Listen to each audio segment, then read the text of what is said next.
Retomando nuestro capítulo cuarto en esta clase ya número 12,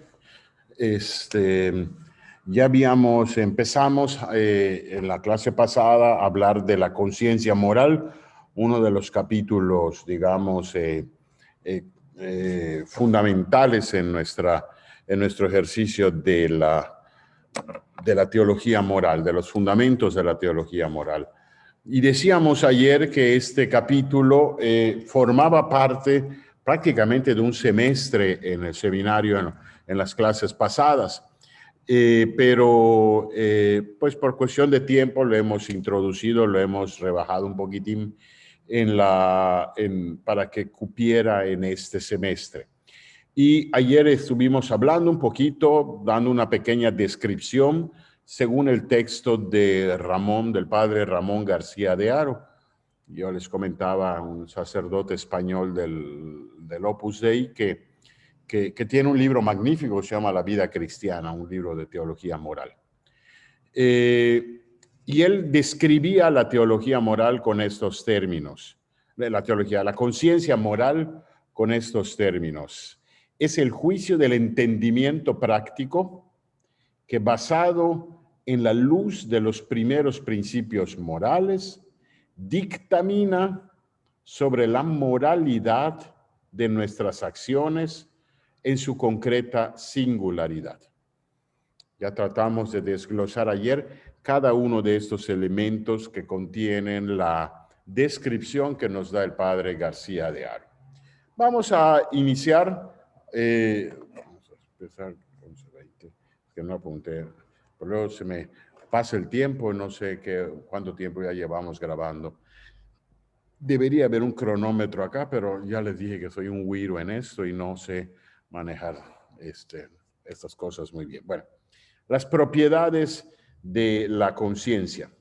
Como dictamen de la inteligencia humana sobre la moralidad de nuestras acciones, la conciencia posee algunas características, las siguientes características.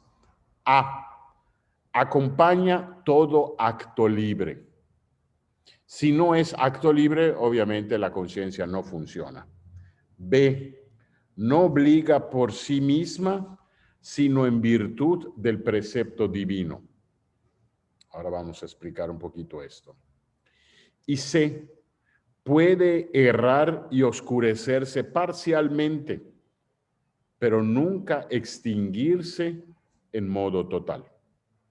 Son, digamos, unas características que tiene la conciencia o propiedades que tiene la conciencia. Vamos a detenernos en explicar cada una de estas tres características de la conciencia moral. A. En todo acto libre interviene el dictamen de la conciencia. El conocimiento de la bondad o maldad de nuestros actos, propio del juicio de conciencia, forma parte del proceso mismo por el que se realiza el acto libre. Por otro lado, el juicio sobre la moralidad es un aspecto constitutivo del conocimiento intelectual que la persona tiene acerca de sus actos. O sea, cuando una persona decide libremente algo, pues esa decisión conlleva un calificativo moral. Ya hablábamos de cómo se compone la bondad o la maldad de un acto. Renunciábamos a hablar de actos indiferentes, a no ser cuál es la finalidad de este acto que pudiera parecer indiferente. Caminar, decíamos, ¿no? Bueno, depende a dónde esté caminando o qué vaya yo a estar haciendo, ¿no? En todo acto libre hay juicio de la inteligencia. En todo acto libre, o sea, la voluntad libremente decide. La voluntad humana no actúa sin la aprehensión intelectual del objeto del acto y por ende del modelo en que mediante él el agente se realiza en cuanto persona. O sea, hay un juicio de la conciencia. O sea, siempre que hay una opción, una decisión, una elección, bueno, está cargado, está teñido, iluminado, pues, coloreado por un calificativo moral. En suma, no hay decisión libre sin que intervenga la luz del entendimiento. Claro. Entendimiento y de la voluntad. La libertad es un acto humano en el que se unen esos dos elementos, que ya lo vimos en la moral fundamental. Se une tanto elemento intelectual del intelecto como volitivo de la voluntad. Y en cada acto libre, por lo tanto, puede haber un calificativo moral. O sea, aquellos que estigmatizan la moral, este es un moralista, a veces se dice por allá, es un sermón moralizante, como que la palabra moral para algunos resulta incómoda, ¿no? Resulta molesta, resulta pesada, ¿no? Y moralizante, es así como un calificativo despectivo, ¿no?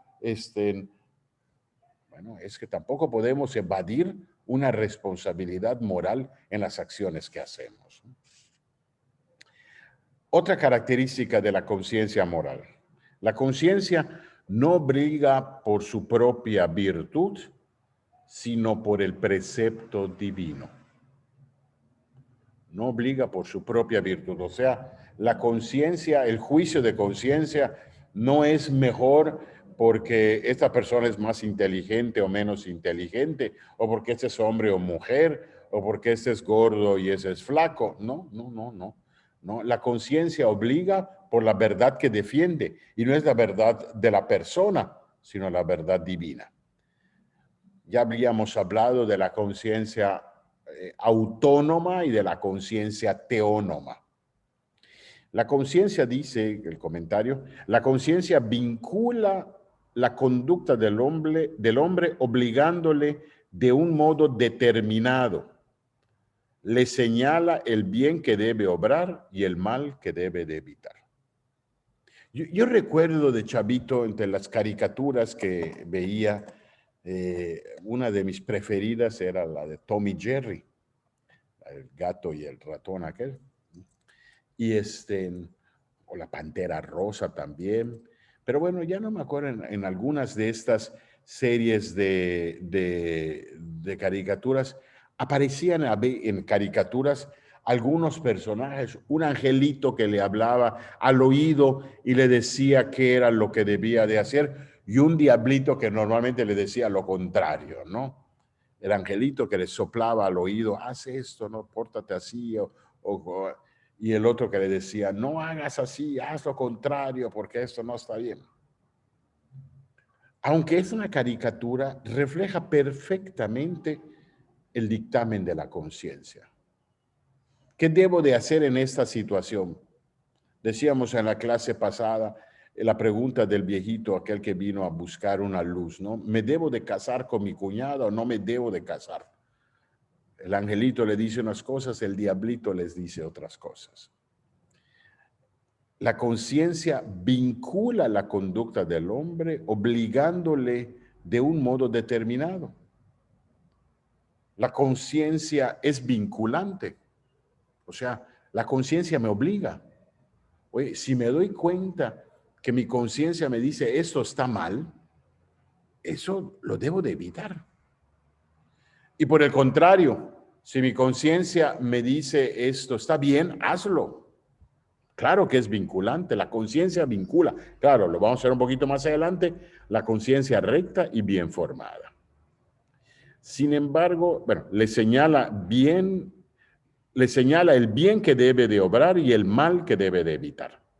Sin embargo, no obliga por sí misma, pues no es ella el fundamento último del bien y del mal, sino la ley de Dios. O sea, la conciencia no es la conclusión a la que yo llego por mis brillantes pensamientos, sino la conclusión a la que llego después de iluminar mi conciencia con aquellas fuentes que me pueden decir eso es lo correcto o eso es lo incorrecto. Bueno, es que en cada decisión le voy a hablar a Dios, óyeme, bueno, Dios ha expresado, Dios se ha revelado. He ahí por qué vinculamos tanto la la teología moral la vinculamos tanto con la revelación que puede ser la Sagrada Escritura, que puede ser el magisterio de la Iglesia y que puede ser la patrística. Claro, en mi situación, ¿qué palabra me serviría para ilustrar la decisión que debo de tomar? Yo les voy a contar una anécdota que para mí es muy gráfica en esto, ¿no? Hace ya algunos años, una viejita a la que iba yo, papá y abuelos y abuelas de amigos míos, ya una viejita muy grande, pero de mucho billete. Bueno, me pedían que fuera yo a confesarla, que fuera yo a darle la comunión, que fuera yo a ponerle los santos óleos. Y durante algunos años estuve visitando, pues cada 4 o 5 meses, cada 6 meses, cuando me hablaba la familia, iba yo a ungir a esta viejita, perfectamente consciente. Un día me habla uno de sus hijos y me dice, fíjate que mi abuelita quiere hacer un trámite con su abogado y quiere cambiar algunos términos de su testamento. Y el notario le dijo que para poder hacerlo tenía que presentar 2 testigos que dieran fe que la persona que está cambiando su testamento está en perfecto uso de sus facultades mentales. Y quiere que tú vayas a dar fe que ya está lúcida. A mí me pareció un acto pues normal. La viejita estaba lúcida, claro, yo la confesaba, le daba los santos óleos y todo, pero no estaba en el hospital, estaba en su casa, no es que hiciera su vida normal, pero caminaba, era bastante autónoma. Bueno, el caso es que me citaron un día a la notaría, dije, fulanita de tal, está perfectamente lúcida, me consta, porque la estoy viendo, porque es mi amiga, por lo que sea. Unos meses después, no tardó mucho, pero no sé, tal vez un año cuando mucho, muere la viejita. Y cuando se abre el testamento, había cambiado, si no a los beneficiarios, sí el porcentaje de mucho dinero, el porcentaje que le iba a dar. Se arma la de Dios Padre. Y claro, aquellos descendientes que pensaron que les iba a tocar una parte muy grande del pastel, o una parte mayoritaria del pastel, pues resulta que no fue como lo pensaron. Ahí se fueron a las leyes y todo. ¿Qué pasó? La viejita en su testamento me dejó a mí 15, 20 mil pesos, a su enfermera 15, 20 mil pesos, a su doctor 15, 20 mil pesos, a su chofer 15, 20 mil pesos, ¿verdad? Y claro, fortunas enormes para sus descendientes. Pues la familia que se incomodó nos demanda, nos mete una demanda. Puta. A mí me demandan por ser beneficiario de un testamento apócrifo y porque yo di fe de una cosa que no era cierta. Vale, un lío entonces, ¿no? Me citaron, bueno, ya sabes. El tema es que, preocupado por esa situación, fui a ver al padre Heredia, padre Carlos Heredia, que en paz descanse. Y el padre Heredia me sentó y me escuchó y todo esto. Y entonces su respuesta fue un texto bíblico. Claro, a lo mejor alguno de ustedes ya adivinó. ¿Quién soy yo para definir herencias o para decirle quién tiene que dar? Hay un texto en el que nuestro Señor, van a verlo unas personas y les dice, dígale a mi hermano que me dé la parte de la herencia que me corresponde o no sé qué cosa. Y Jesús dice, yo no soy el que va a repartir las herencias.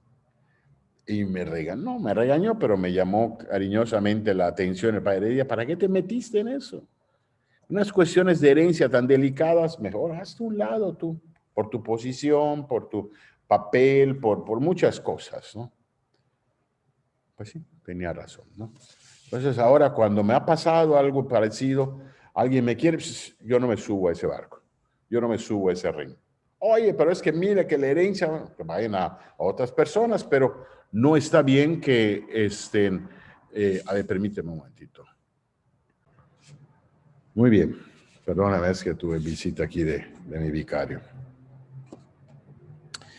Bueno, estamos en las características de la conciencia moral. Ya vimos la primera. En todo acto libre interviene el dictamen de la conciencia. B, la conciencia no obliga por su propia virtud, sino por el precepto divino. Les contaba yo la anécdota de la herencia, ¿no? Y así fue. Hice bien, hice mal. Bueno, ¿qué dice el Evangelio, no? Cotejar tu vida, tu decisión, ¿qué dice la Sagrada Escritura, no? O qué dice el magisterio de la Iglesia. El juicio de la conciencia procede del conocimiento del valor moral de los propios actos. O sea, el orden a la propia perfección del conocimiento del valor de los propios actos, gracias a la luz de la inteligencia perfeccionada por el hábito natural de los primeros principios morales y en su caso por la virtud sobrenatural de la fe. Claro, por eso es siempre conveniente, y lo vamos a ver un poquito más adelante, para formar la conciencia, recurrir a las personas que tienen experiencia, recurrir a los viejos, recurrir a los que tienen tablas en esto, porque eso ayuda, obviamente ayuda. Ayuda a que, bueno, ante esa situación, ¿qué dice la Sagrada Escritura? ¿Qué ha dicho la Iglesia? ¿Qué dice el Magisterio? No es decir, yo creo que deberías, momento, ¿no? ¿En qué te basas para decir yo creo, no? Y claro, a medida que uno, para tomar una decisión, optar así o optar asado, para hacer esto, consulto, o ya sé, o ya tengo cierta habilidad para conocimiento de la Sagrada Escritura, conocimiento de la enseñanza de la Iglesia. El Papa ha dicho algo sobre esto, el Papa sobre este tema ha dicho esto, esto y esto, ¿no? O sea, ya tú no vas a decirle a una persona qué es bueno o qué es malo porque seas muy chévere, porque te sientas muy chingón. No, no. Vas a decirlo porque lo has aprendido, porque te lo han enseñado. Acuérdate eso, la conciencia no es autónoma, es teónoma. Es muy importante, muy importante. Dice Santo Tomás de Aquino, la conciencia, San Buenaventura, no es santo padre de la iglesia, San Buenaventura es un santo de la orden franciscana, de la Edad Media. Dice San Buenaventura, la conciencia, qué bonito es eso, es como el pregonero o emisario de Dios. Lo que dice no es por mandato propio, sino por mandato de Dios, como pregonero que divulga el edicto del rey. El pregonero, el que lleva una noticia, el que pregona, el que anuncia una noticia, no es la noticia propia, sino la noticia que le dice el rey que diga. Y el rey es Dios. Esa es la conciencia. No, el mensajero que lleva la buena noticia. El mensajero es un puente nada más. El mensajero es uno que lleva un mensaje, es el cartero nada más. Es el que anuncia nada más, pero no anuncia algo propio, sino algo que le piden que anuncie. Esa es la conciencia. Bueno, la conciencia, por tanto, no crea la ley, sino que la descubre y la toma como guía. Qué magníficas palabras. La conciencia no crea la ley, no inventa la ley, no dice lo que es bueno o es malo. Porque eso lo digo yo. Pues, un momento, no. No crea la ley, sino que la descubre y la toma como guía. Dice ¿quién dice esto? El Concilio Vaticano. El hombre percibe y reconoce por medio de su conciencia los dictámenes de la ley divina. Percibe y reconoce por medio de su conciencia los dictámenes de Dios. Claro, no hay que oscurecer, ya vamos a ver los últimos capítulos, que tener una conciencia fina, una conciencia afilada, una conciencia atenta, una voluntad para escuchar la voz de la conciencia.